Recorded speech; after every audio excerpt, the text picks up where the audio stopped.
Hey everyone, welcome back to my channel. I am Dr. Jayesh Dayal and today in this video हम बात करेंगे chronic bronchitis की जो एक सब टाइप होता है क्रॉनिक ऑब्स्ट्रक्टिव पल्मोनरी डिजीज का। ठीक है, तो हम डेफिनेशन से स्टार्ट करेंगे। So chronic bronchitis is defined as persistent cough for at least 3 months of the year for at least 2 consecutive years। मतलब एक साल में 3 महीने लगातार कफ है और फिर अगले साल भी 3 महीने लगातार कफ है, तो ये क्रॉनिक ब्रोंकाइटिस को इंडिकेट करता है। मिडिल एज मेल्स में इसका ज़्यादा इंसिडेंस होता है और एम्फाइसीमा के साथ ये एसोसिएटेड हो सकता है। अब कॉज की बात करें तो मोस्ट इंपॉर्टेंट और most common factor is smoking, और we can say it is more commonly seen in heavy smokers और चेन स्मोकर्स। तो हैवी स्मोकिंग से सिलियरी मूवमेंट्स इम्पेयर हो जाती है, because of which the effective clearance of mucus और dust particle does not occur.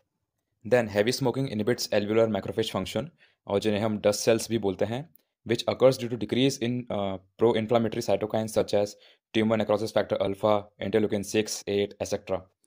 Then there is obstruction of airways because of excessive mucus secretion, जिसके बारे में हम आगे बात करेंगे, which obstruct the air flow through bronchioles और bronchi.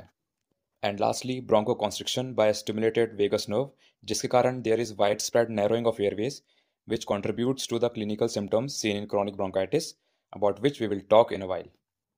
और क्रॉनिक ब्रोंकाइटिस में एक टर्म यूज होती है which is known as Reid index, जो एक रेशियो होता है सबम्यूकोसल म्यूकस ग्लैंड की थिकनेस का to the thickness between basement membrane and cartilage, as you can see in this diagram. और नॉर्मली ये रेशियो 0.4 होता है, but in the patients of chronic bronchitis this ratio is increased above 0.4। Alright, and also we can say that the red index is a pathological measurement of mucosal gland proliferation in chronic bronchitis।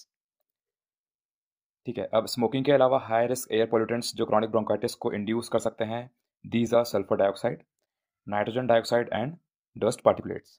अब morphological features की बात करें कि क्या changes देखने को मिलते हैं at cellular level. So there is first squamous cell metaplasia in which normal columnar epithelial cells of bronchi undergo transformation into squamous epithelial cells. और आपको ये पता होगा कि मेटाप्लेजिया इसलिए होता है ताकि ऑफेंडिंग एजेंट को टॉलरेट कर सकें, and these metaplastic cells are more durable to withstand the continuous insult. फिर नेक्स्ट है हाइपरट्रॉफी और hypoplasia of goblet cells, which is responsible for excessive mucus plugs or obstructing the airway and in raising the red index, जैसा हमने अभी पहले बात की थी। एंड लास्टली प्यूरुलेंट एक्सुडेट और म्यूकस प्लग्स इन ब्रोंकाई ब्रोंक्यूल्स, जो इन्फ्लामेशन के कारण होता है by the offending agent which is smoke in this case. Alright, अब हम क्लिनिकल फीचर्स पर बात करेंगे जो हमारा लास्ट टॉपिक है इस वीडियो का। So it includes persistent cough with copious amount of expectoration which means coughing and spitting. The next is cor pulmonale और राइट साइडेड हार्ट फेलियर, जो लो ऑक्सीजन लेवल के कारण होता है, जिसमें ब्लड प्रेशर बढ़ जाता है in the arteries of lungs and results in pulmonary hypertension. और इसकी वजह से हार्ट के राइट वेंट्रिकल में काफ़ी हाई प्रेशर की कंडीशन बनती है एंड लंबे समय तक, and so the right ventricle enlarges and ultimately results in right sided heart failure. ठीक है, और राइट साइडेड हार्ट फेलियर से फ्लूइड ओवरलोड जैसी कंडीशन भी देखने को मिलती है। फिर नेक्स्ट है रिकरेंट रेस्पिरेटरी इन्फेक्शन, जो mucus retention, air flow obstruction and impair ciliary movements के कारण होता है। And then enlarge heart in chest x-ray which is due to right sided ventricular hypertrophy, जैसा अभी हमने बात करी थी। And because of cyanosis and carbon dioxide detention, इन पेशेंट्स को हम ब्लू ब्लॉटर्स भी बोलते हैं। Okay, so with this we are done with our topic of chronic bronchitis. Do like, share and subscribe for more.